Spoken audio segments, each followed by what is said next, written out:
अस्सलामुअलैकुम, welcome to JRY TV। चार भाइयों की इकलौती बहन, बाप का अच्छा चलता हुआ कारोबार, माकूल शक्लो सूरत, ग्रेजुएट, लेकिन फिर भी कहीं रिश्ता नहीं हो रहा था। रिदा की बदकिस्मती ये थी कि जब 12 साल की थी तभी कैंसर जैसे मूजी ने माँ को आ लिया। माँ को अपना घर बिखरता हुआ नज़र आया तो इलाज के साथ 22 और 23 साल के लड़कों को जल्दी से ब्याह दिया कि मेरे बाद घर तो संभला रहे। और फिर चंद महीनों बाद ही चली गई। अब्बा ने बीवी के जाने के बाद कारोबार और मस्जिद में दिल लगा लिया। घर बहुओं के हवाले था। भाभियों को अपनी बेज़रर मजलूम सी नंद से कुछ खास प्रकाश नहीं थी। प्यार निशावर ना भी करती तो जुल्म भी ना ढाती थी। ज़रा बड़ी हुई तो घरदारी सिखाने के बहाने रात के खाने की जिम्मेदारी उसे सौंप दी गई। इस तरह घरदारी में भी ताक हो गई।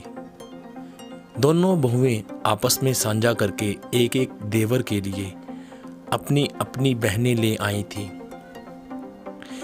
ऐसा राजपाट कहाँ मिलना था, इसलिए घर में अमन और सुकून था।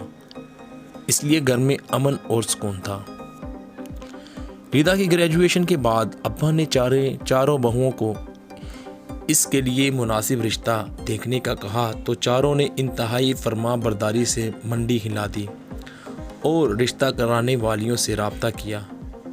अब्बा को ये फ़िक्र थी कि जब रिश्ता देखने वालियां आएँ तो उनसे बातचीत करने, उनको परखने के लिए कोई जहां दीदा औरत होनी चाहिए। रहे भाई तो वो कारोबार से वापस आकर बीवी की डिलीवरी, बच्चों के पैम्पर्स, बच्चों के स्कूल के दाखिले, ससुराल और दोस्तों में मगन थे। फूफी वफात पा चुकी थी। एक खाला जिंदा थी जो खुद बहुओं के रहमो करम पे थी। ले देकर अब्बा की फूफी ज़ात बहन रशीदा फूफो थी जो कुछ काम आ सकती थी। वो खुद 4 बेटियों की माँ थी। माली हालात भी कुछ अच्छे नहीं थे।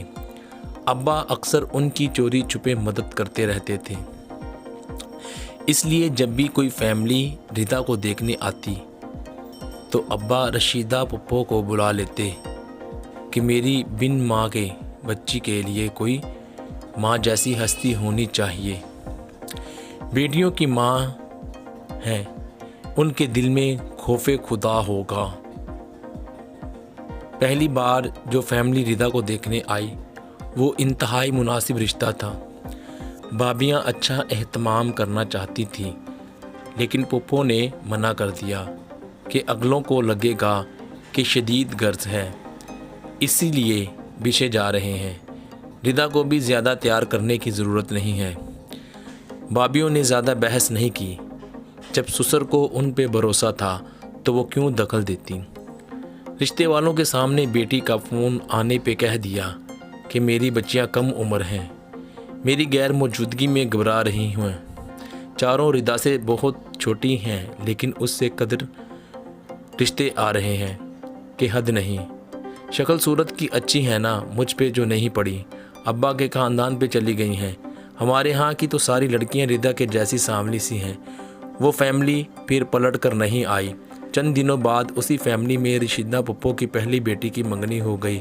घर वालों ने उस बात को ज़्यादा महसूस नहीं किया कि रिश्ते तो नसीब की बात होती है, लेकिन रिदा का माथा ठंग गया। फिर तो ये सिलसिला चलता रहा। रिदा के रिश्ते आते रहे और फूफो की बेटियों के रिश्ते तय होते रहे। 30 साल की उम्र के बाद रिदा ने अपने बाप के आगे हाथ जोड़ दिए और एक स्कूल में नौकरी कर ली। पड़ोस में एक फैमिली ने किराए पे घर लिया। उसकी बेगम काफ़ी मिलनसार थी। रिदा की हम उम्र थी लेकिन 3 बच्चों की माँ थी। दोनों की बहुत अच्छी दोस्ती हो गई। उन्हें सादा, मुखलिस और बेज़रर सी रिदा बहुत भाई। एक दिन अब्बा के पास आकर अपने शोहर के दोस्त के लिए रिदा का हाथ मांग लिया। खालिद यतीमो यसीर था। सारी ज़िंदगी रिश्तेदारों की ठोकरों पे रहा। छोटी उम्र से कमाने लगा था। आज एक कामयाब बिजनेसमैन था। अब वही रिश्तेदार उसे दामाद बनाना चाहते थे, लेकिन उसे अपने ज़ख्म भूलने नहीं थे। मुआशी जिद्दोजहद करते करते 35 साल का हो गया था। अपने दोस्त की बीवी, जिसे सगी बहन समझता था, उसके हाथ में अपनी शादी का मामला दे दिया था। बस एक दरख्वास्त की थी कि किसी मज़लूम का साथ चाहिए ताकि हम दोनों एक दूसरे के ज़ख्मों पर मरहम रख सकें। दोस्त की बीवी के लिए रिदा से बेहतर इंतखाब क्या हो सकता था। इस तरह वो मसला जो 10 साल से अटका हुआ था, सिर्फ 2 महीनों में हल हो गया। जब अच्छे दिन आते हैं तो फिर तवातर से आते हैं। अल्लाह ने जल्द ही औलाद भी दे दी। खालिद का कारोबार दिन दुगनी तरक्की करने लगा। बेहद खूबसूरत घर रिदा के सलीके की मुंह बोलती तस्वीर था। जब ड्राइवर के साथ नई गाड़ी में मेके और रिश्तेदारों से मिलने जाती तो हाथों हाथ ली जाती। दुल्हनों की माएँ ख़ास तौर पर उसे दुल्हन के साथ बिठाती। रिदा अब जब भी रशीदा पुप्पो से मिलने जाती है, उनकी हालत देखकर दुखी हो जाती है। बेटियों के दुखों ने उन्हें शुगर और ब्लड प्रेशर का मरीज़ बना दिया है। किसी बेटी का शोहर नखट्टू, किसी का शक्की, कोई बेरोज़गार और किसी के घर में बीमारियाँ। रिदा अब्बा की तरह चुपके से उनकी मुट्ठी में पैसे पकड़ा जाती है।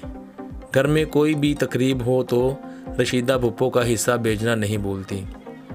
उनकी दवाओं का ख्याल रखती है, क्योंकि वो जानती है कि कोई कितना बिगाड़ सकता है, कब तक बिगाड़ सकता है।